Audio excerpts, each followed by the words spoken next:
we've all had a chance to say our little bit today.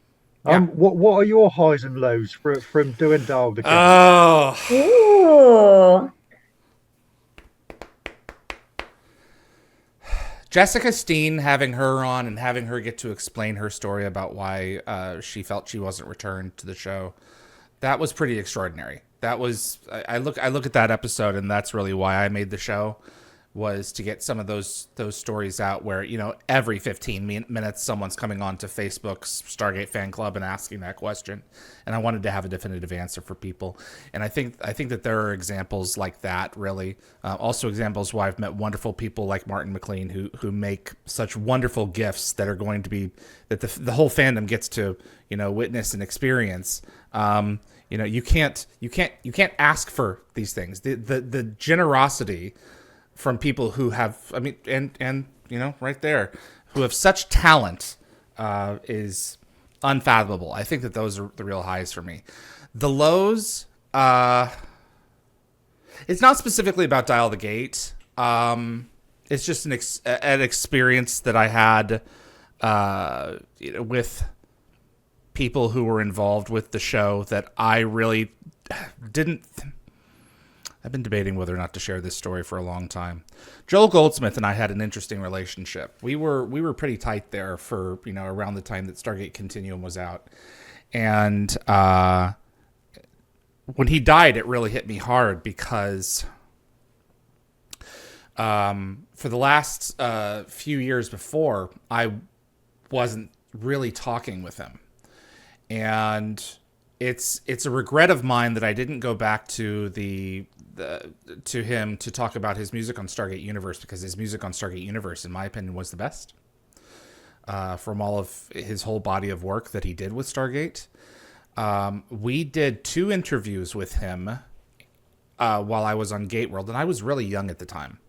And so I didn't really know the ins and outs of what you're supposed to do, in terms of making sure that information is correct. I just kind of would post it out there, and I would do audio interviews with him, and I had him on twice. The first time I had him on, he wrote me a series of corrections to spelling. A lot of the musical lingo that he used, I was not spelling correctly in the article, and so he wrote me corrections after the fact, after it had been published, to correct my answers, or to correct my spelling, basically, to make sure that it was getting right, because he recognized that Gate World was kind of an archive for a lot of this. I misspelled Neil Acre's name. I spelled acre, A-C-R-E, like as in like a plot of land. And that was first. I think Neil actually wrote me himself. The second time we interviewed him, I did the same thing again.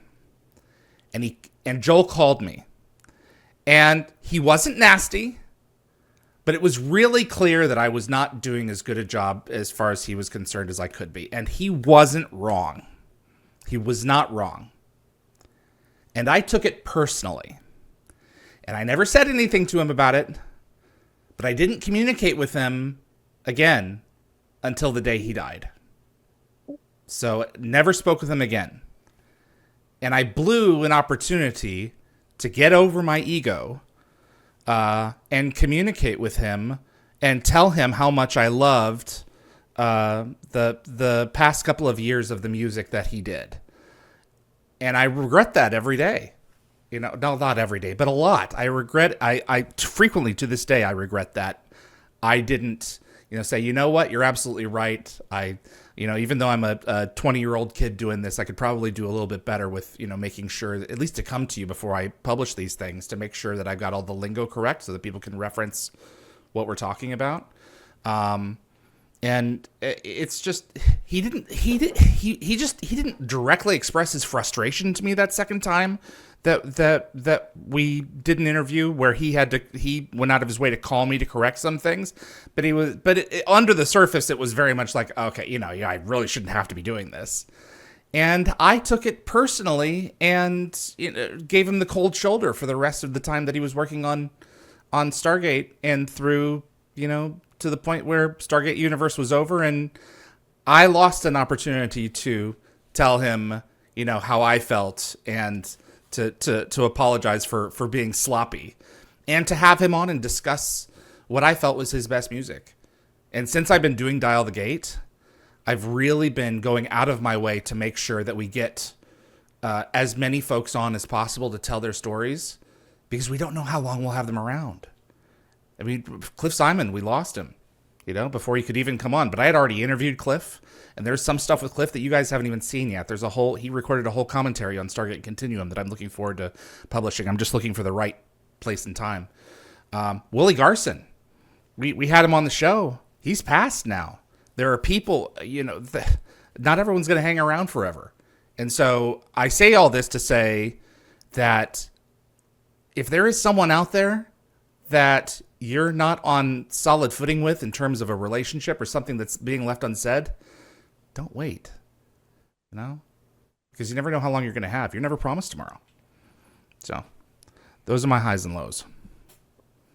David, you've done an amazing job highlighting everybody. And you were a kid back then. And I know they're looking down going, wow, what a great job, kid. You've grown up and you're highlighting so much of the things, and you've grown, and you've really, that kid's not you anymore. You learned from that experience. And I know there's so many grateful people out there that are very appreciative of all your work. Well, I appreciate you guys. I appreciate everything that you have done to get the show where it is.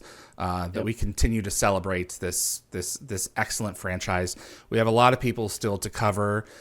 Some people just won't come on. There's nothing that we can do about that. But the ones who do, I'm thankful to every one of them, and I'm thankful to all of you for sharing this moment with me as we hit our 200th episode in the next little bit. And thank you, Frederick, for giving me the idea. No problem. Yeah, thanks, Fred. I have one question for you, David. Uh-oh.